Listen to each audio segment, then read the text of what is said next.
大家问千万字，逐工要跟大家做伙来捌一字。较早有一句话讲，操蛋一世人捡角。这个意思是讲，爱操蛋、爱碰风的人，就较无实在，较无较拽。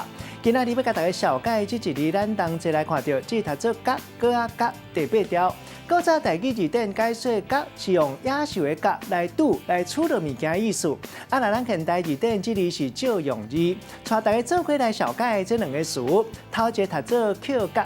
有一个讲法，就是讲目睭咧做目的时，会甲用剩无用的茶等伫涂骹。若是讲去捡这茶角啊，根本就无用。捡角就是向一个人无出脱、无路用，唔正人。第二个词读做等迄角，也就是咱咧讲的戏杀、等杀、囝戏杀、等戏杀。简单来讲，就是等调。咱用一句话来举例，甲这两个词夹做伙。譬如讲，厝边就已经甲伊警告过了解，讲袂使乌白等粪扫，违反社区规约会罚钱。伊也是定定甲手头无爱滴的物件来刷手等迄角，讲袂存车，实在是真捡角。今仔日小解这一字读做角，提供予观众朋友来参考。